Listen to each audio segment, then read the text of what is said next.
Welcome again, folks. This is Jackie to my channel, Chinita Gal.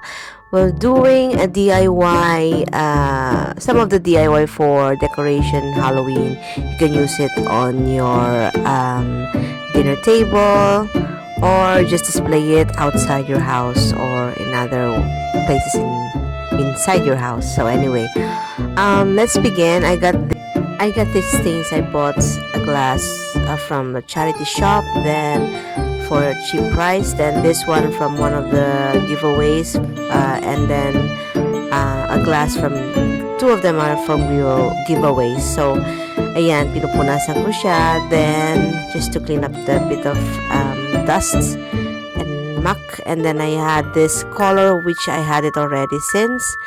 I used orange and brown. You can use it black if you want to, but I don't want to waste too much money this time. It's just only a few days only sa Halloween. So yeah, so let's begin. This is my old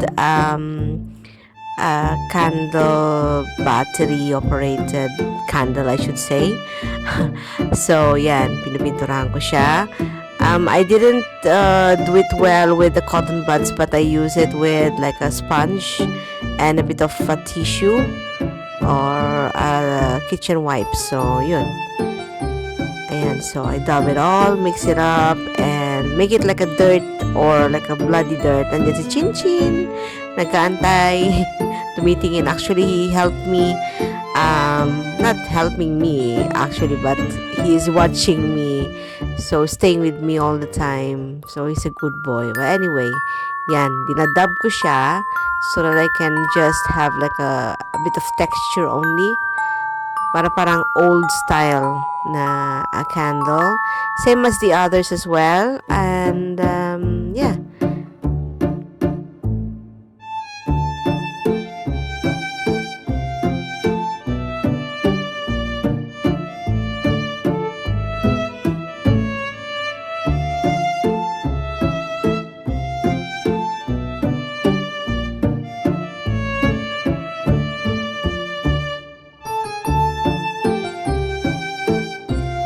Use a sponge, an old sponge from the to wash dishes. So I use that like a template for pumpkin. Apparently hindi siya maganda ang ending masyado, but I still have to fix it up a bit. But it's for me, it's just enough. That's all. If you're good on cutting things like this rather than mine, then that's much better. And then I place it like that there.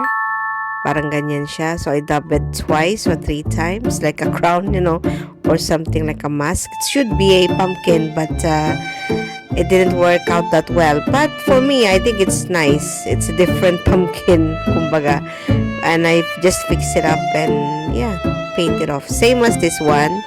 I paint it off as well. So, yun.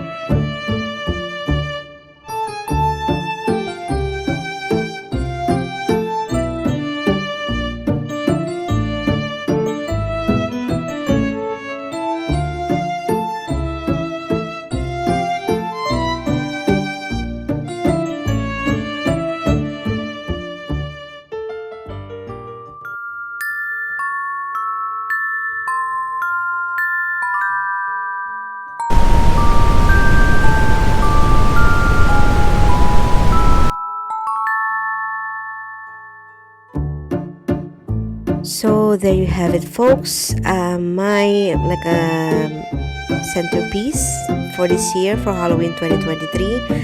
I did the bottle. I didn't video it kasi my battery ran off or battery ran down.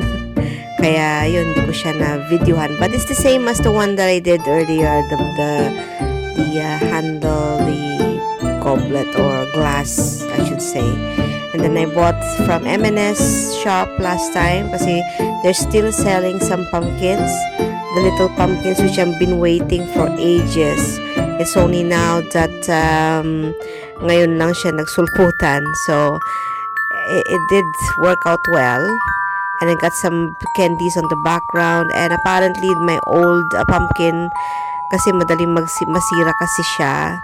So I did bought a bit earlier, so maybe next time I will buy it if I have time to buy it like this a bit, like second, third week or fourth week of October, para hindi siya malusaw yung pumpkin na malaki. But I'm happy, more than happy, using these pumpkins that I bought from NMNS, plus the decors that I had.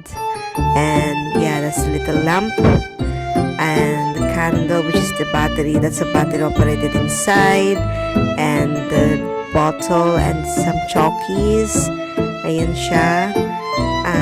And yan. Yan ang tatapos, folks, ang ating DIY for this year, Halloween 2023. Please like, subscribe, and click notification bell. And thank you very, very much for your support, and to my subscribers. Happy Halloween!